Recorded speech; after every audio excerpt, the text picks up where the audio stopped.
Ukraine جنوب مشرقی ایشیائی ممالک کے ساتھ اپنے تعلقات کو فروغ دے رہا ہے اور وہ اس ہفتے کے آخر میں کیمبوڈیا کے شہر نوم پن میں جنوب مشرقی ایشیائی ملکوں کی تنظیم آسیان کے ساتھ اہم خارجہ تعلقات کے ایک معاہدے پر دستخط کر رہا ہے۔ توقع ہے کہ یوکرین کے وزیر خارجہ دمتری کولیبا ذاتی طور پر جنوب مشرقی ایشیا میں اتحاد اور تعاون کے ایک معاہدے پر دستخط اور آسیان کی کچھ تقریبات میں شرکت کریں گے۔ ٹی اے سی نامی یہ امن معاہدہ آسیان کو فنڈز دینے والے ارکان نے 1976 میں تشکیل دیا تھا، جس میں معاہدے میں شریک ملکوں کے لیے باہمی احترام، علاقائی سالمیت اور قومی شناخت کے بنیادی اصولوں کا احاطہ کیا گیا تھا۔ ایک غیر جنوبی ایشیائی ملک یوکرین کی اس معاہدے میں شمولیت پر متفق ہونے کو آسیان کے 10 ارکان نے ایک سفارتی اقدام قرار دیا ہے۔ بلاک جنگ میں گھرے اس ملک کو مواد یا مالی امداد دینے کا متقاضی نہیں ہوگا۔ شمالی کوریا نے ان امریکی دعووں کی تردید کی ہے کہ وہ یوکرین کے خلاف اپنی جنگ میں استعمال کے لیے روس کو توپوں کے گولے اور گولہ بارود بھیج رہا ہے، اور اس نے منگل کو امریکہ پر جھوٹ بولنے کا الزام لگایا۔ یہ تردید شمالی کوریا کی طرف سے ہتھیاروں کے درجنوں تجربات کے اس سلسلے کے بعد سامنے آئی ہے جس میں براعظم امریکہ پر حملہ کرنے کی صلاحیت کے حامل جوہری صلاحیت والے میزائل بھی شامل تھے۔ امریکی حکام نے حال ہی میں ایک امریکی انٹیلیجنس کی تصدیق کی ہے کہ روس شمالی کوریا سے لاکھوں راکٹ اور توپوں کے گولوں کی خریداری کے عمل میں ہے۔ ایران کی اخلاقیات کی پولیس کی حراست میں ہلاک ہونے والی 22 سالہ کرد ایرانی خاتون مہسا امینی کی موت کے خلاف ایران بھر کے ہر صوبے میں تقریباً 2 ماہ سے مظاہرے جاری ہیں، لیکن احتجاج کا یہ سلسلہ صرف ایران میں ہی نہیں ہو رہا بلکہ Washington D C, Los Angeles اور امریکہ بھر میں بھی ایسے ہی مظاہرے جاری ہیں جن پر امریکہ توجہ دے رہا ہے۔ ناروے میں قائم گروپ ایران ہیومن رائٹس نے رپورٹ دی ہے کہ گزشتہ ہفتے تک سیکیورٹی فورسز کے ہاتھوں 29 بچوں سمیت 234 لوگ ہلاک ہو چکے ہیں۔ اس کے علاوہ ایرانی عہدیداروں نے ملک کے دارالحکومت میں گرفتار کیے گئے 1000 مظاہرین کے خلاف عوامی مقدمات چلانے کا اعلان کیا ہے۔ لبنان میں صدر مائیکل اون کی جانب سے اپنی مدت صدارت کے ختم ہونے سے ایک روز قبل 30 اکتوبر کو کسی متبادل کے بغیر صدارتی محل چھوڑنے کے بعد مبصرین اس ملک میں اقتدار کے خلا سے خبردار کر رہے ہیں۔ ووٹنگ کے کئی سیشنز کے بعد بھی لبنان کی پارلیمنٹ نے ابھی تک کوئی صدر منتخب نہیں کیا ہے۔ یہ تھیں وہ خبریں جو فیس بک لائیو پر ہم نے آپ کے لیے پیش کیں۔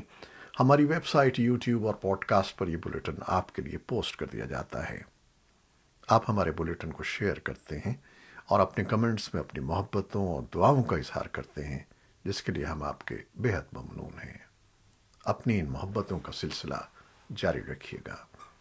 نیوز ایڈیٹر یاسمین جمیل کے ساتھ خالد حمید کو اجازت دیجیے گا۔ اللہ حافظ۔